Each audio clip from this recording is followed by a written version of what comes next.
Assalamualaikum dan salam sejahtera. Kami dari kumpulan KIF Art 2 ingin membentangkan projek KMR PBL kami yang bertajuk Kegiatan Ekonomi Zaman Prasejarah.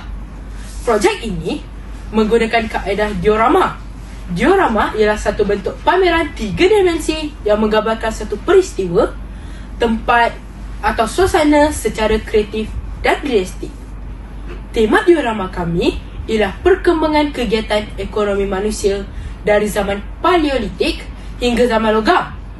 Objektif projek ini ialah untuk memahami cara hidup manusia prasejarah, menghubungkannya dengan pembelajaran sejarah, mengesahkan kemahiran berfikir, kritis dan kreatif serta memupuk nilai murni, kerjasama dan tanggungjawab dalam kumpulan.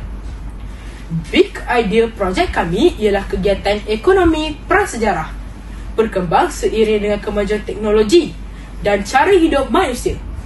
Mesej utama yang ingin kami kongsikan tentang penggunaan bahan terpakai serta bahan sedia ada di rumah dalam menghasilkan diorama bagi menggambarkan perubahan kegiatan ekonomi dari semasa ke semasa.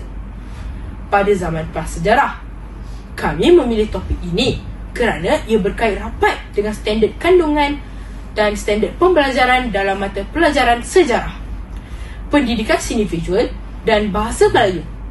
Melalui aktiviti ini, kami dapat mengaplikasikan kemahiran penghasilan diorama dalam memahami kehidupan masyarakat prasejarah, khususnya perkembangan ekonomi mereka. Untuk menghasilkan diorama ini, kami telah mulakan dengan sesi perkongsian idea antara guru-guru dan murid untuk menentukan tema dan tajuk yang ingin dipilih.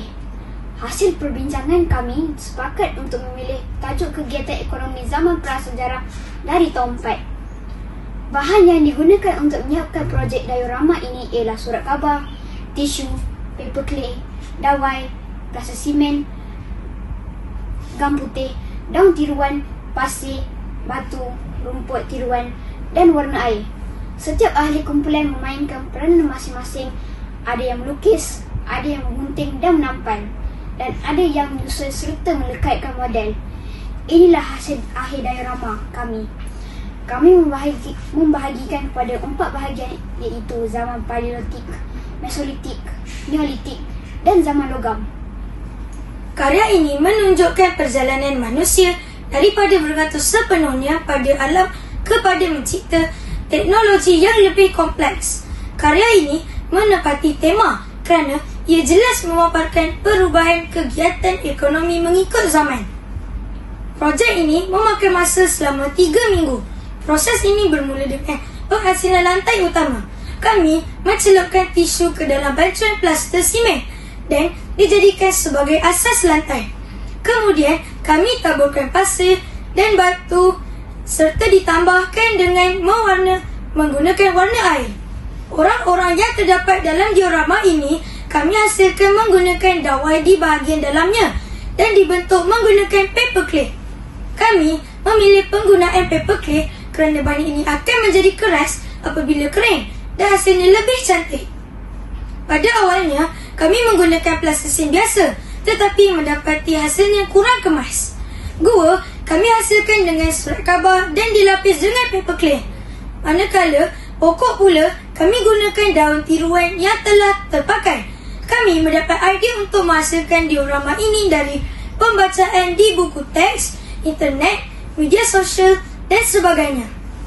Sekarang saya akan luas tentang kegiatan ekonomi dan aktiviti manusia pada zaman prasejarah. Bermula dengan zaman Paleolitik yang dianggarkan bermula pada tahun 200,000 tahun sebelum Masihi. Pada zaman ini, manusia tinggal di dalam gua dan menggunakan peralatan daripada batu. Mereka mengutip hasil hutan dan memburu haiwan. Mereka juga berkongsi makanan sesama mereka. Zaman berubah ke Mesolitik. Zaman ini dianggarkan bermula pada tahun 14,000 sebelum Masihi. Mereka hidup secara normal dalam kelompok kecil. Mereka tinggal di dalam gua dan pesisir pantai. Pada zaman ini, manusia menggunakan peralatan daripada batu yang lebih baik buatannya. Mereka juga mengutip hasil hutan, memburu haiwan dan menangkap ikan sebagai sumber ekonomi. Perkongsian makanan antara ahli masih berlaku. Pada zaman Neolitik yang bermula pada tahun 3000 sebelum Masihi, manusia masih menggunakan peralatan yang diperbuat daripada batu, tetapi hasil kerjanya lebih kemas, licin dan mempunyai pelbagai fungsi.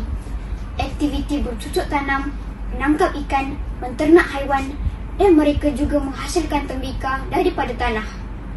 Mereka memulakan aktiviti perdagangan dengan cara pertukaran barang dan perkhususan pekerjaan.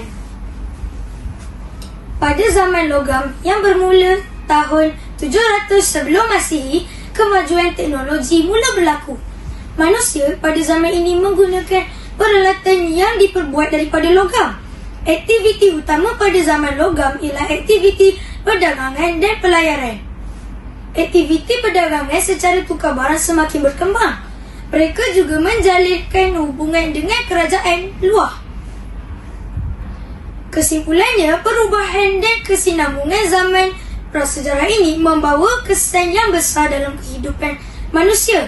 Manusia pada zaman prasejarah juga bijak dan kreatif dalam menggunakan sumber alam untuk meneruskan kehidupan.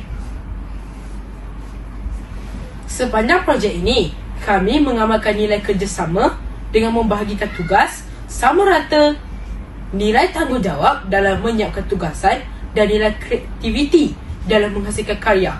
Selain itu juga, kami juga belajar tentang nilai universal seperti kelestarian dengan menggunakan bahan kita semula serta keamanan dan keadilan sosial yang penting untuk masyarakat hidup bersama secara harmoni. Antara cabaran utama kami ialah kekangan masa. Kerana jadual pembelajaran yang padat, kami menyelesaikannya dengan membuat jadual tugasan. Selain itu juga, ada kekangan dari segi persediaan bahan. Untuk mengatasinya, kami menggunakan kreativiti dengan menggantikan bahan baru dengan bahan terpakai yang ada di rumah.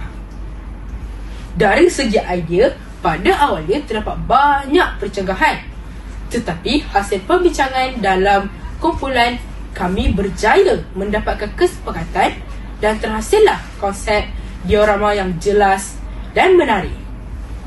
Sekian sahaja daripada kami. Terima kasih.